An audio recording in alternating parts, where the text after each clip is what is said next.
Respiration in plants के second part में हम पढ़ेंगे एरोबिक स्टेप्स। फर्स्ट स्टेप की हम बात कर रहे थे ग्लाइकोलाइसिस। तो आज हम कंप्लीट स्टडी करेंगे किसके बारे में, ग्लाइकोलाइसिस के लिए। तो देखिए, ग्लाइकोलाइसिस को हम बोलते हैं ईएमपी पाथवे। ईएमपी पाथवे हमने क्यों बोला है, क्योंकि 3 साइंटिस्ट हैं जिन्होंने इसको देखा था। नाम क्या है उनके, एमडेन, मेयरहॉफ एंड पेर्नास। ये 3 साइंटिस्ट हैं और इन्हीं के नाम पे इनको क्या बोलते हैं हम, ईएमपी पाथवे।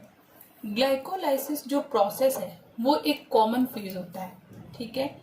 ये आपके पास में कैसा फेज है, कॉमन फेज है for aerobic respiration and anaerobic respiration. Aerobic respiration and anaerobic respiration, दोनों तरीके के रेस्पिरेशन में क्या मिलेगा, ग्लाइकोलाइसिस, ठीक है। दोनों तरीके के रेस्पिरेशन में क्या मिलेगा, ग्लाइकोलाइसिस। ये ग्लाइकोलाइसिस प्रोसेस कहाँ मिलता है, साइटोप्लाज्म में। साइटोप्लाज्म हमें पता है सेल होती है, बेसिक यूनिट ऑफ लाइफ है। सेल जो है उसकी मेम्ब्रेन को हम क्या बोलते हैं, सेल मेम्ब्रेन। चाहे कोई भी सेल हो, प्रोकैरियोटिक सेल हो या यूकैरियोटिक सेल, सभी में क्या मिलती है, सेल मेम्ब्रेन। सेल मेम्ब्रेन के अंदर जो लिक्विड फ्लूइड होता है उसे हम क्या बोलते हैं, साइटोप्लाज्म। तो ग्लाइकोलाइसिस जो है वो कहाँ मिलेगा, साइटोप्लाज्म में मिलेगा। इस साइटोप्लाज्म के अंदर होता क्या है, ग्लूकोज जो है, इस साइटोप्लाज्म में होता क्या है, ग्लूकोज ब्रेकडाउन होता है और फॉर्म करता है पायरुविक एसिड। जब हमने बात करी थी स्टेप्स ऑफ एरोबिक रेस्पिरेशन, तब हमने बताया था कि जो ग्लूकोज है वो अपना एक एंड प्रोडक्ट बनाता है जिसको हमने नाम दिया था पायरुविक एसिड, और इसी प्रोसेस को हम क्या पढ़ते हैं, ग्लाइकोलाइसिस, ठीक है। तो formation of pyruvic acid from glucose is known as glycolysis occurs in cytoplasm. Common है किसमें, एरोबिक एंड एनारोबिक रेस्पिरेशन दोनों के अंदर। नेक्स्ट इंपॉर्टेंट चीज क्या है, ना ही तो यहाँ पे O2 जो है, ऑक्सीजन जो है उसका यूज हो रहा है, और ना ही यहाँ पे क्या हो रहा है, CO2 का लिबरेशन, यानी कि CO2 फ्री हो रही है। तो हम क्या लिख सकते हैं यहाँ पे, neither consumption of O2 oxygen and nor liberation of CO2, liberation of CO2 carbon dioxide. 1 मोल है कौन, ग्लूकोज।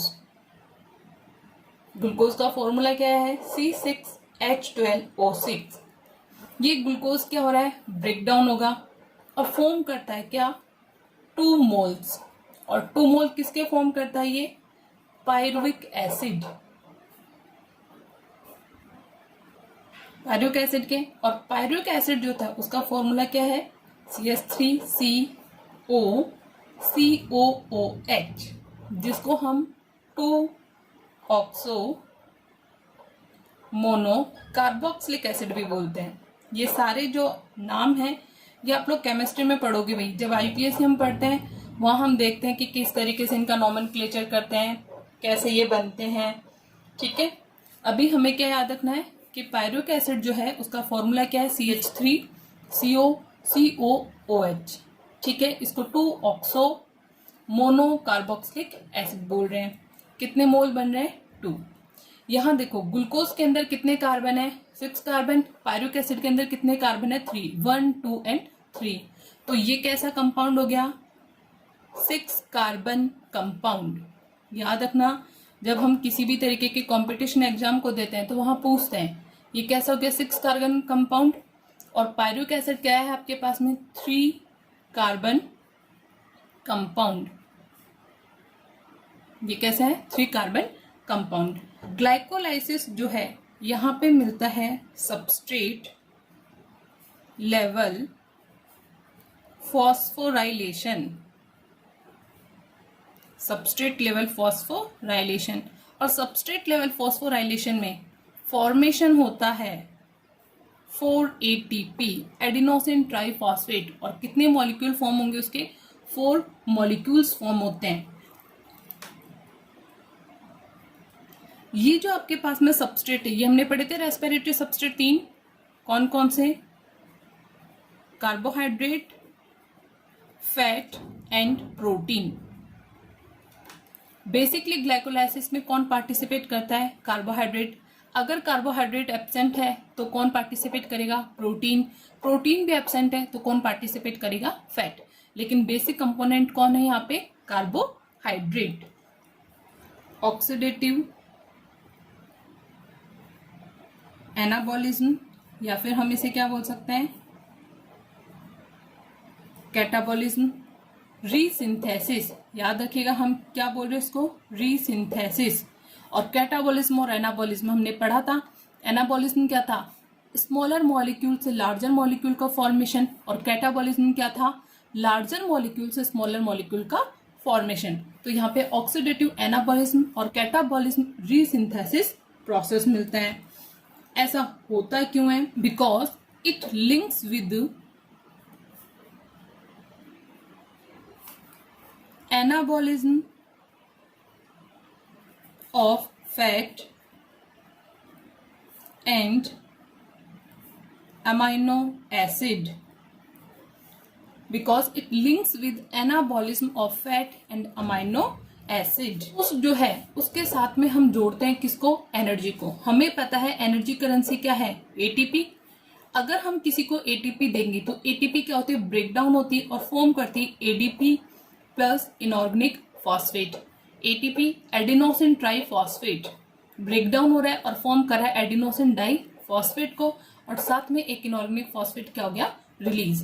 तो ये जो आपके पास में ADP प्लस PI लिखा है, इसको हम यहाँ पे लिख सकते हैं कि ग्लूकोज जो है उसको हम एनर्जी दे रहे हैं।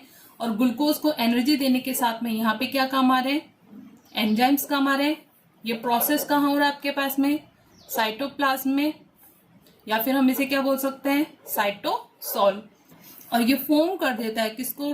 2 पायरुविक एसिड को। ये किसको फॉर्म करता है? 2 पायरुविक एसिड। और इसके साथ में फिर हमें क्या मिलती है?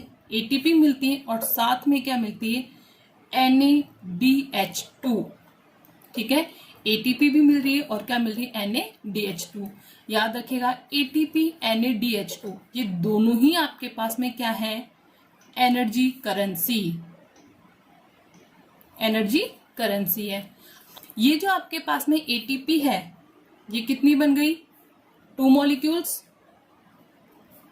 ATP कितना बन रहा है? 2 मॉलिक्यूल्स। NADH2 जो है ये भी कितना आपके पास में? 2 मॉलिक्यूल्स। याद रखिएगा एक NADH2 3 ATP के बराबर होता है। ठीक है, एक NADH2 कितने के बराबर होता है? 3 ATP। तो यहाँ कितने टोटल ATP बन जाएंगे? यहाँ टोटल ATP बन जाएंगे 6। कितने ATP बन जाएंगे टोटल? 6 और 2, तो ये टोटल कितना ATP मिल जाएगा हमें? 8 ATP। एक ग्लाइकोलाइसिस प्रोसेस जो है उसे हमें कितने ATP मिल रहे हैं? 8। याद रखिएगा ग्लूकोज का एक मॉलिक्यूल है और पायरुविक एसिड के कितने? 2 मॉलिक्यूल। तो ग्लूकोज के एक मॉलिक्यूल से पायरुविक एसिड के एक मॉलिक्यूल के लिए कितनी ATP बन रहे हैं? 4 ATP। ठीक है, एक से कितने मिल रहे हैं? 4। लेकिन एक कंप्लीट प्रोसेस के अंदर हमें कितने ATP मिल रहे हैं? 8 ATP मिल रहे हैं। ठीक है, तो फर्स्ट हमें इसको याद रखना है कि ग्लाइकोलाइसिस प्रोसेस में हमें 8 ATP मिल रहे हैं। और इन 8 ATP का यूज कहाँ होता है? क्योंकि हमने सेकेंड स्टेप क्या पढ़ा था? एसिटाइल को A पढ़ा था माइटोकॉन्ड्रिया में। एसिटाइल को A के बाद में क्या पढ़ रहे थे? क्रेब्स साइकिल, वो भी कहाँ था? माइटोकॉन्ड्रिया में। उसके बाद में फोर्थ हमने क्या पढ़ा था? ETS पढ़ा था, वो भी कहाँ मिल रहा था? माइटोकॉन्ड्रिया में। सिर्फ और सिर्फ ग्लाइकोलाइसिस कहाँ मिल रहा है? साइटोप्लाज्म में। ग्लाइकोलाइसिस प्रोसेस में 10 केमिकल रिएक्शंस मिलती हैं। याद रखना कितनी रिएक्शंस मिल रही है? 10 केमिकल रिएक्शन। अब इसके रिएक्शन में हम फर्स्ट स्टेप की बात करेंगे। तो स्टेप फर्स्ट कैसा होता है भाई? स्टेप फर्स्ट में क्या होता है? ग्लूकोज, कार्बन कंपाउंड कितने हैं? 6 कार्बन है। ग्लूकोज जो है एक एंजाइम है। जिसका नाम है हेक्सोकाइनेज। ठीक है, एंजाइम यूज कर रहा है जिसका नाम क्या है, हेक्सोकाइनेज। हेक्सोकाइनेज की प्रेजेंस में ग्लूकोज जो है उसको ब्रेक डाउन करता है और फॉर्म करता है क्या, ग्लूकोज 6 फॉस्फेट।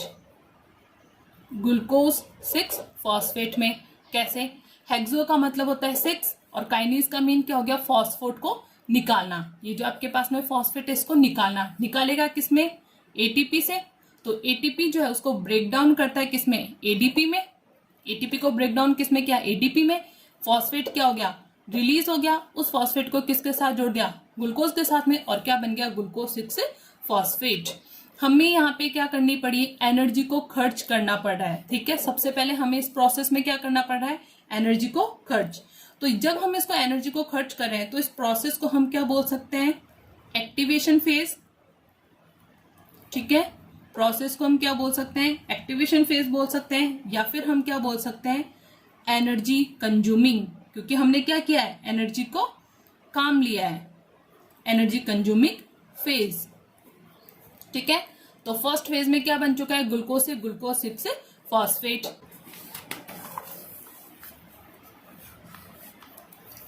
स्टेप सेकंड, अब स्टेप सेकंड में क्या होता है, ग्लूकोज 6 फॉस्फेट। ठीक है, सबस्ट्रेट की तरह कौन काम करेगा, ग्लूकोज 6 फॉस्फेट। ये ग्लूकोज 6 फॉस्फेट भी कैसा है, 6 कार्बन कंपाउंड है। और ग्लूकोज 6 फॉस्फेट एंजाइम का नाम है फॉस्फो हेक्सो आइसोमरेज। एंजाइम का नाम क्या है, फॉस्फो हेक्सो आइसोमरेज। यानी कि फॉस्फोरस जो है वो प्रेजेंट है यहाँ पे, हेक्सो यानी कि 6 हो गया, और आइसोमरेज का मेन क्या हो गया कि ग्लूकोज का क्या फॉर्म करेगा, आइसोमर। तो ग्लूकोज का आइसोमर कौन है, फ्रक्टोज। तो ये क्या बना देगा यहाँ पे, फ्रुक्टोज 6 फॉस्फेट। हमें यहाँ पे एनर्जी की जरूरत नहीं पड़ी है, क्यों, क्योंकि हमने सिर्फ इसका क्या फॉर्म किया है, आइसोमर। तो ग्लूकोज 6 फॉस्फेट से हमें क्या मिल गया, फ्रुक्टोज 6 फॉस्फेट। नेक्स्ट देखिए, क्योंकि 10 स्टेप्स की बात की है मैं, तो थर्ड स्टेप क्या हो जाएगा यहाँ पे, ये जो फ्रुक्टोज 6 फॉस्फेट है ये भी कैसा है, 6 कार्बन कंपाउंड है। ये एक एंजाइम, नाम क्या है, फॉस्फो फ्रुक्टोकाइनेज। फॉस्फोफ्रुक्टोकाइनेज, याद रखना ये जो काइनेज एंजाइम जहां पे भी आता है वो क्या करता है, फॉस्फेट ग्रुप को रिलीज करता है। तो रिलीज करने का मीन क्या होगा, अगेन एटीपी को यूज करेगा, उसको ब्रेक डाउन कर रहा है तो एडीपी बनेगा और एक इनऑर्गेनिक फॉस्फेट रिलीज होगा। एंजाइम की एक्टिविटी जो है उसको इंक्रीज करने के लिए यहाँ पे कौन आ रहा है, कोफैक्टर, जिसको हमने क्या बोला, मैग्नीशियम। और फ्रुक्टोज 6 फॉस्फेट जो है ये किस में कन्वर्ट हो जाएगा, फ्रुक्टोज 1,6 बिस फॉस्फेट।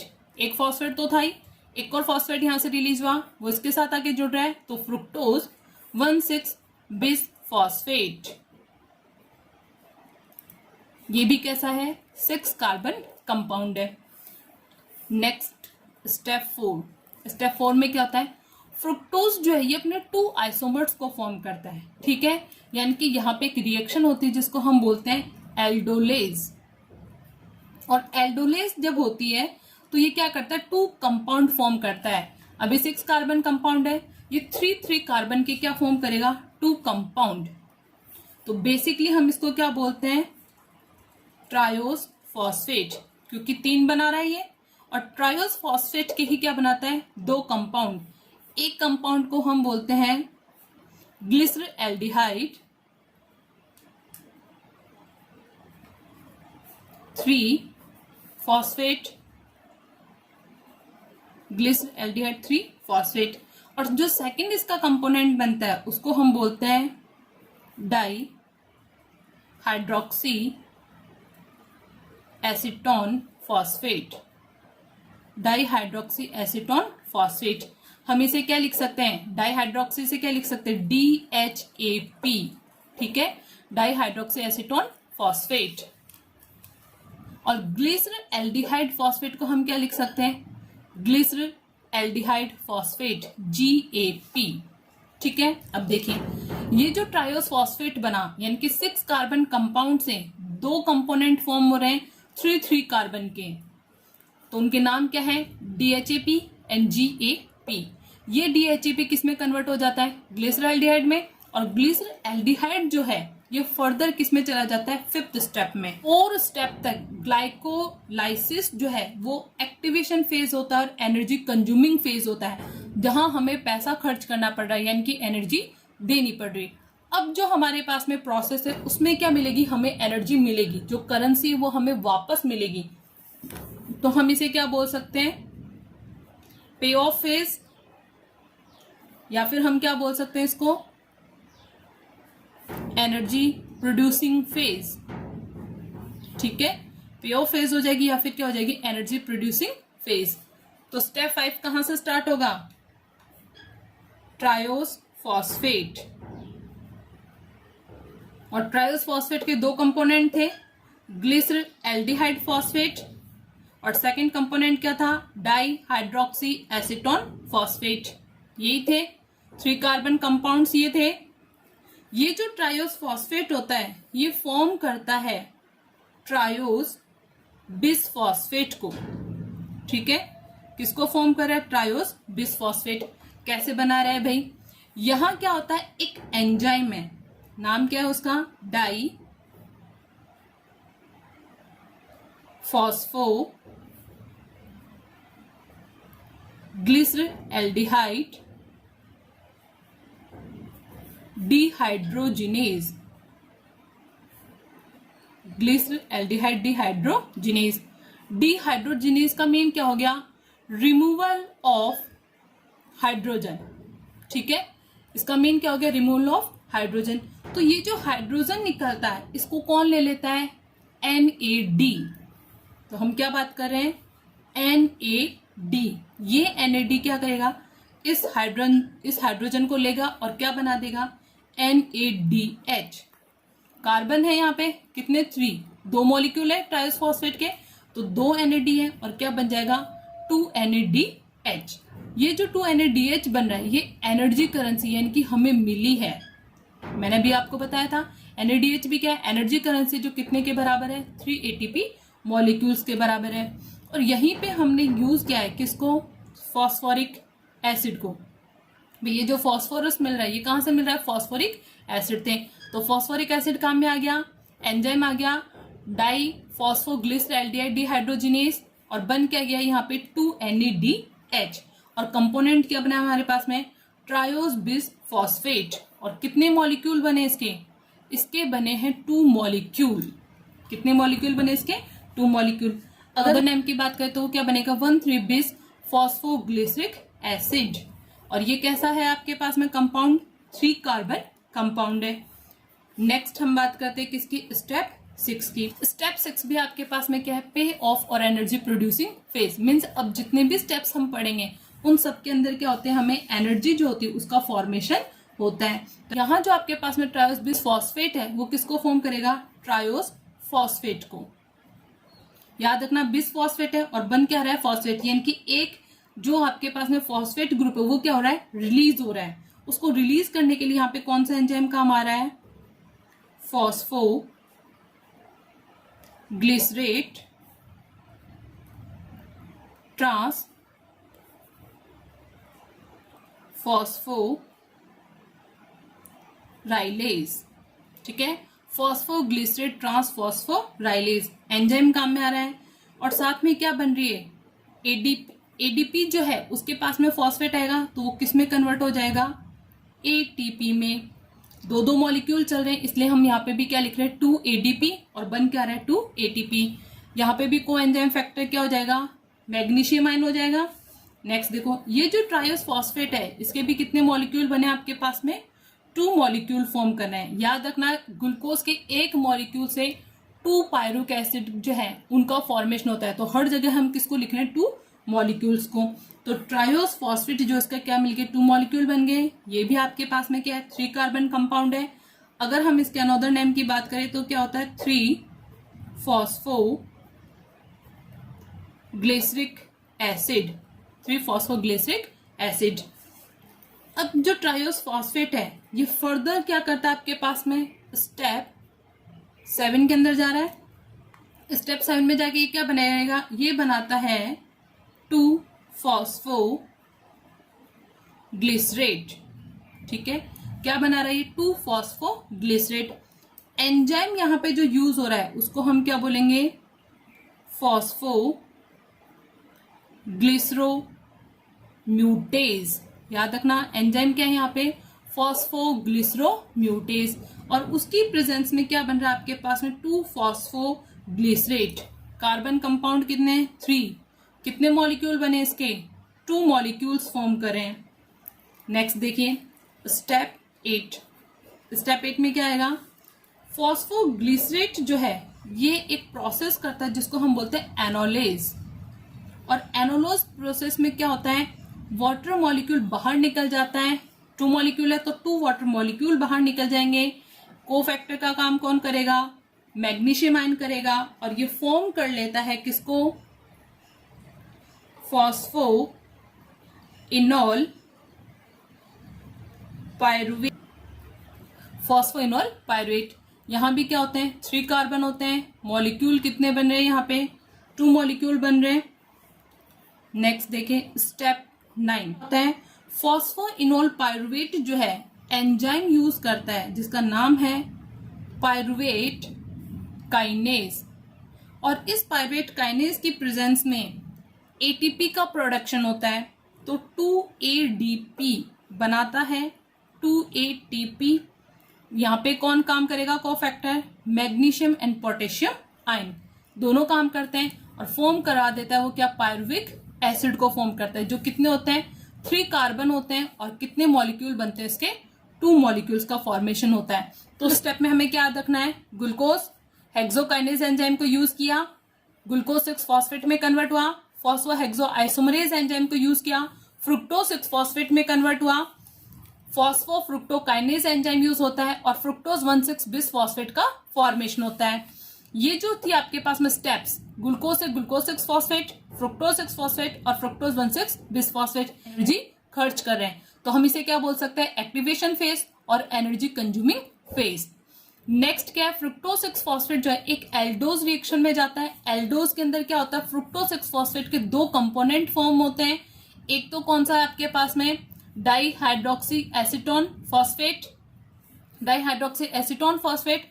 और सेकंड कंपोनेंट कौन बन जाता है आपके पास में, ग्लिसर एल्डिहाइड फॉस्फेट, GAP और DHAP। 2 कंपोनेंट फॉर्म हो गए, दोनों ही क्या है, ट्रायोस फॉस्फेट है। DHAP भी फर्दर किस में चेंज हो जाता है, GAP में। तो ये जो ट्रायोस फॉस्फेट है, अब यहां से क्या होता है, हमें एनर्जी मिलना स्टार्ट होती है। तो ट्रायोस फॉस्फेट जब एनर्जी फॉर्म करेगा, यानी कि एनर्जी फॉर्मेशन के लिए क्या होना चाहिए, हाइड्रोजन मिलना जरूरी है। तो वो जो हाइड्रोजन है वो हमें कहां से मिलता है, डिहाइड्रोजिनेज से। तो एंजाइम कौन सा यूज हो रहा है, डाईफॉस्फोग्लिसर एल्डिहाइड डिहाइड्रोजिनेज। और डिहाइड्रोजिनेज से अपने पास में क्या, हाइड्रोजन रिमूव हो गया, वो हाइड्रोजन आके जुड़ जाता है NAD के साथ में और क्या बना देता है, NADH, जो कि क्या है आपके पास में एनर्जी करेंसी। ये हाइड्रोजन कहां से आता है, ये आता है फॉस्फोरिक एसिड से। जो H3PO4 जो है आपके पास में, यहां से हाइड्रोजन को निकाल देता है, जो NADH के साथ जुड़ जाता है और क्या बना देता है, NADH बना लेता है। ये ट्रायोस फॉस्फेट जो है, ट्रायोस फॉस्फेट वो किस में कन्वर्ट हो जाएगा, ट्रायोस बिसफॉस्फेट में। 2 मॉलिक्यूल है अपने पास में, एक मॉलिक्यूल DHAP का था, एक क्या था, GAP का।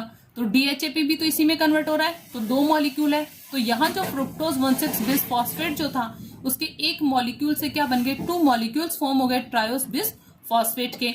ये ट्रायोस बिसफॉस्फेट जो, उसी को हमने बोला है 1,6-बिसफॉस्फोग्लिसरिक एसिड। कार्बन कितने, 3। ये 1,3-बिसफॉस्फोग्लिसरिक एसिड कन्वर्ट होता है किसमें, 3-फॉस्फोग्लिसरिक एसिड के अंदर। और जब 3-फॉस्फोग्लिसरिक एसिड में चेंज होता है तो वहां कौन सा एंजाइम काम आता है, फॉस्फोग्लिसरेट ट्रांसफोराइलेज। ठीक है, ट्रांसफोराइलेज का मतलब क्या है, जो फॉस्फोरस जो है उसको क्या कर रही है, सफलिंग कर रहा है। यानी कि 2 थे यहाँ पे बिस, अब क्या बना रहा है, ये एक ही है, तो उसको फॉस्फोट को क्या कर रहा है, ये वहां से सफलिंग यानी कि आगे की तरफ ला रहा है। तो 1,3-बिसफॉस्फेट से क्या बन गया, ये आपके पास में 3-फॉस्फोग्लिसरिक एसिड। 3-फॉस्फोग्लिसरिक एसिड जो वो फर्दर किस में चेंज हो जाएगा, 2-फॉस्फोग्लिसरेट में चेंज होगा। 2-फॉस्फोग्लिसरेट किस में चेंज हो जाएगा, फॉस्फोइनोल पायरुवेट में चेंज होगा और फॉस्फोइनोल पायरुवेट किस में चेंज हो जाएगा, पायरुविक एसिड में। तो ग्लाइकोलाइसिस का जो लास्ट प्रोडक्ट था पायरुविक एसिड, उसका फॉर्मेशन हो चुका है और ये पता चल चुका है कि ग्लूकोज जो है उसके एक मॉलिक्यूल से 2 मॉलिक्यूल फॉर्म होते हैं पायरुविक एसिड के। एनर्जी कितनी मिली, देखो हमने बात करी थी एनर्जी की कि पहले एनर्जी दे रहे हैं फिर ले रहे हैं। तो पहले हमने क्या दिया, यहाँ पे एक एटीपी दिया, ठीक है, एक यहाँ दिया, सेकंड एटीपी हमने यहाँ यूज किया, तो हमने कितनी एटीपी दी इसको, 2 एटीपी दी। मिली कितनी हमें यहाँ पे 2 NADH। हमें पता है एक NADH कितने के बराबर होता है, 3 ATP के। तो कितनी हो गई टोटल, 6 ATP। 6 ATP और 2 ATP कितना हो गया, 8 ATP। 8 ATP और लास्ट में हमें जब फॉस्फोइनोल पायरुवेट जब पायरुविक एसिड में चेंज होता है तब 2 ATP मिलती है। तो टोटल ATP कितनी हो गई, 10। इसकी ओवरऑल व्यू की। और किससे रिलेटेड है ये, ATP से रिलेटेड है। तो फर्स्ट एक्टिवेशन जो फेज था वहां पे हमने ATP यूज करी है, कितनी, 2 ATP यूज करी है। सेकंड अपने पास में कौन सी थी, प्योर फेज थी। इस प्योर फेज में हमें क्या मिला, 2 NADP मिला, 2 ATP मिला और अगेन हमें क्या मिले, 2 ATP। एक NADH कितने, 3 ATP के इक्वल है। तो टोटल कितना हो गया, 6 ATP। यहाँ 2 ATP, 2 ATP, टोटल ATP कितना हो गया यहाँ पे, 10 ATP में से एनर्जी कितनी खर्च हो गई हमारी, 2 ATP। तो जब 2 ATP यहाँ पे खर्च हो गई तो टोटल जो आपके पास में एनर्जी बनी वो कितनी है, 8 ATP। मीन्स एक ग्लूकोज जो मॉलिक्यूल है वो 2 पायरुविक एसिड को फॉर्म करता है और एनर्जी का प्रोडक्शन करता है। एक ग्लूकोज मॉलिक्यूल 2 पायरुविक एसिड को फॉर्म करता है और कितनी ATP बनाता है, 8 ATP बनाता है। हम इसे 4 ATP भी लिखते हैं, क्यों, क्योंकि पायरुविक एसिड के कितने, 2 मॉलिक्यूल, तो एक मॉलिक्यूल के कितने हो जाएंगे, 4 ATP और अनदर जो है मॉलिक्यूल उसका भी कितना हो जाएगा, 4 ATP। और ये हो गया आपका ग्लाइकोलाइसिस कंप्लीट।